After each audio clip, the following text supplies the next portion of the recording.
बिहार की तैयारी हो गई, फिर बंगाल के चुनाव, पांचों साल चुनाव ही चलते रहते हैं। ये लगातार चलने वाले चुनाव विकसित भारत के निर्माण में सबसे बड़ी बाधा है, सबसे बड़ी बाधा।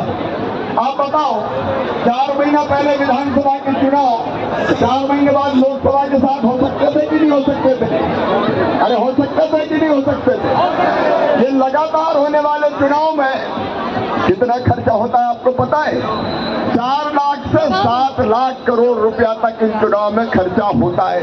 और हमेशा माननीय प्रधानमंत्री जी हो, केंद्रीय मंत्री हो, विधायक हो, सांसद हो, कार्यकर्ताओं चुनाव की तैयारी में लगे रहते हैं। आप बताओ, अगर संविधान में संशोधन करके लोकसभा और विधानसभा के चुनाव 5 साल में एक बार एक साथ करा दिए जाएं तो देश का फायदा होगा कि नहीं होगा?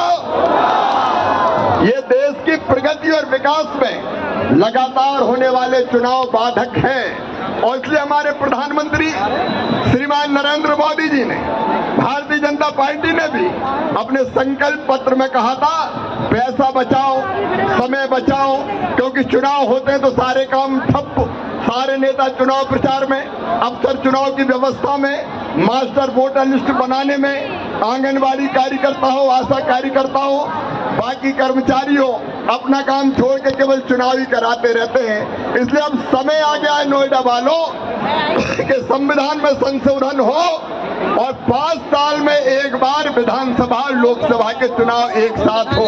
बोलो, होना चाहिए कि नहीं? नोएडा इसके लिए तैयार है? तो कह दो सभी राजनीतिक दलों से, ये बार बार चुनाव का नाटक नहीं चलेगा। सभी दल एक मंच पे आए और एक साथ संविधान में संशोधन करके ये चुनाव लोकसभा विधानसभा के एक साथ करवाए। आप तैयार हैं? इसलिए आज नोएडा दौड़ रहा है, ये मैराथन हो रही है। ये संदेश है सभी राजनीतिक दलों को कि बार बार चुनाव का नाटक नहीं चलेगा। एक बार 5 साल में चुनाव करो और 5 साल जनता की सेवा में लगे रहो। हर 6 महीने में चुनाव नहीं चलेंगे, इसलिए आज ये मैराथन दौड़ हो रही है। आइए दोनों हाथ ऊपर उठा के, दोनों मुट्ठी बांध के और भारत माता की जय बोल के संकल्प लें कि संविधान में संशोधन करो और 5 साल में एक बार विधानसभा लोकसभा के चुनाव एक साथ करो।